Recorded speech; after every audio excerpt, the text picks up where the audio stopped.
নমস্কার, বনভোজনী সুপর্ণায় আপনাদের সবাইকে স্বাগত। আজ আমি বানাচ্ছি একদম রেস্টুরেন্ট স্টাইলে ঘন গ্রেভিযুক্ত সুস্বাদু পনিরের রেসিপি।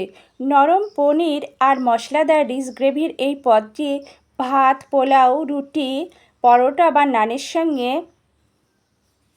দারুণ লাগে। খুব সহজ উপকরণেই বাড়িতেই এমন স্বাদ পাবেন যে সবাই আঙুল চেটে খাবে। তাহলে চলুন একে একে দেখে নেওয়া যাক পুরো রেসিপিটি। প্রথমেই পনির স্লাইস করে কেটে নেব। পনির ঠিক এভাবে স্লাইস করে নিয়েছি।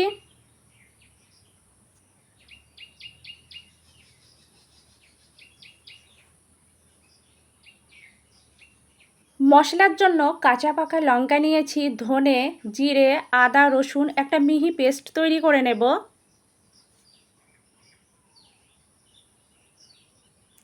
সমস্ত উপকরণ রেডি করার পর চুলায় কড়াই দিয়ে খুব ভালো করে গরম করে নিয়েছি। পরিমাপ মতো সর্ষের তেল দিয়েছি।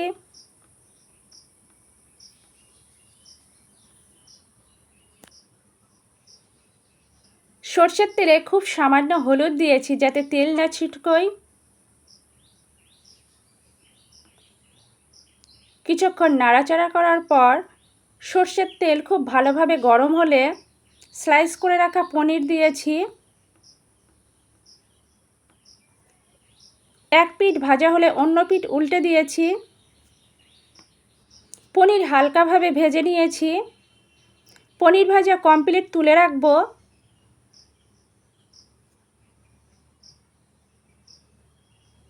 একইভাবে বাকি পনিরগুলো ভেজে নেব।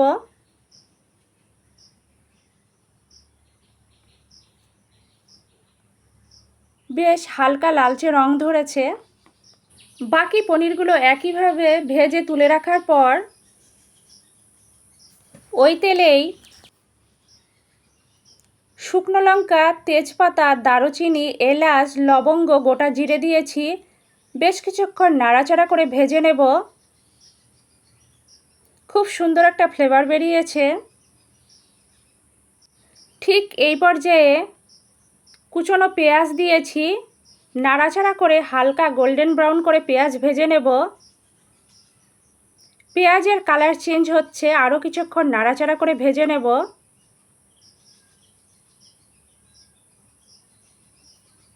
পেঁয়াজে হালকা গোল্ডেন ব্রাউন রং ধরলে আদা, রসুন, গোটা জিরে, ধনে, কাঁচা পাকা লঙ্কা মিহি পেস্ট তৈরি করে রেখেছিলাম দিয়ে দিয়েছি।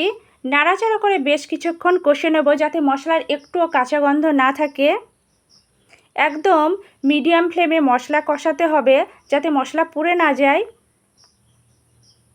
ঠিক এই পর্যায়ে 1 চামচ লঙ্কা গুঁড়ো দিয়েছি। সামান্য কাশ্মীরি লঙ্কা গুঁড়ো দিয়েছি।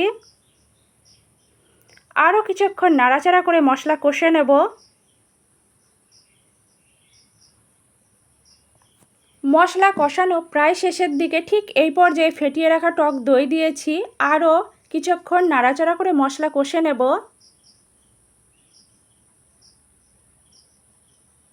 মশলা থেকে তেল ছেড়ে এসেছে, মশলা কষানো কমপ্লিট।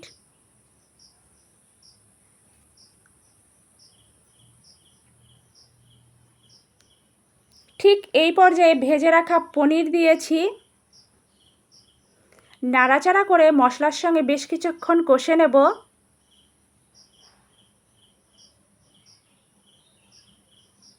কিছুক্ষণ কষানোর পর পরিমাপ মতো জল দিয়েছি। আমি এখানে গরম জল ব্যবহার করলাম, আপনারা চাইলে ঠান্ডা জলও ব্যবহার করতে পারেন।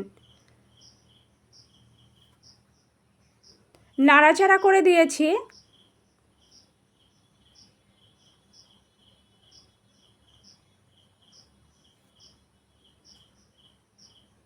দু মিনিট কুক করার পর ফুটে উঠলে স্বাদ অনুযায়ী নুন, পরিমাপ মতো হলুদ, নুন হলুদ দেওয়ার পর ভালোভাবে নাড়াচাড়া করে দিয়েছি।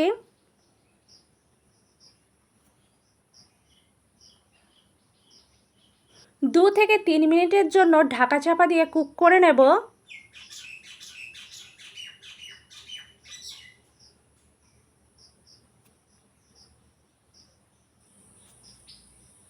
3 মিনিটের জন্য কুক করে নিয়েছি।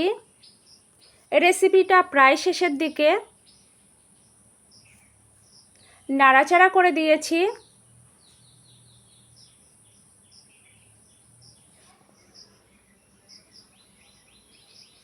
ঠিক এই পর্যায়ে সামান্য চিনি দিয়েছি।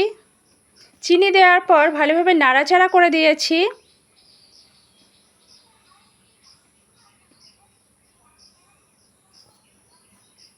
ভীষণ টেস্টি একটা রেসিপি। সামান্য কাসুরি মেথি দিয়েছি, নাড়াচাড়া করে দিয়েছি। 1 মিনিট মতো কুক করে নেব।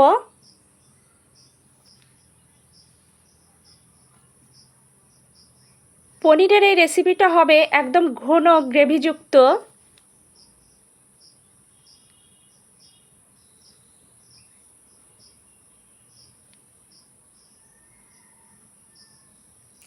সবশেষে সামান্য গুঁড়ো গরম মশলা দিয়েছি। গুঁড়ো গরম মশলা দেওয়ার পর খুব ভালোভাবে নাড়াচাড়া করে দিয়েছি। আমার আজকের রেসিপি একদম কমপ্লিট। আমার আজকের রেসিপি পরিবেশনের জন্য একদম রেডি। আপনারা দুপুরে গরম ধোয়াটা ভাতের সঙ্গে পরিবেশন করতে পারবেন। এছাড়াও রুটি, পরোটা, নান, পোলাওয়ের সঙ্গেও পরিবেশন করতে পারবেন। রেসিপিটা আমি ঠিক যেভাবে দেখিয়েছি একইভাবে বানাবেন, একদম পারফেক্ট হবে। আমার আজকের রেসিপি আপনাদের যদি ভালো লাগে লাইক করবেন, কমেন্ট করবেন, শেয়ার করবেন, আমার চ্যানেলের পাশে থাকবেন। আর আপনাদের অনেক অনেক ধন্যবাদ এতক্ষণ ধরে ধৈর্য সহকারে আমার রেসিপিটা দেখার জন্য। আপনারা এভাবেই আমার পাশে থাকবেন, আমাকে সাপোর্ট করবেন। আপনাদের মূল্যবান মতামত অবশ্যই কমেন্টের মাধ্যমে জানাবেন। আর অন্তত একবার হলেও পনিরের এই রেসিপিটা ট্রাই করবেন। সত্যি ভীষণ টেস্টি একটা রেসিপি। আপনারা তো পনিরের অনেক রকমভাবেই রেসিপি বানিয়েছেন, একবার বানিয়ে দেখবেন, সত্যি ভীষণ টেস্টি হয়।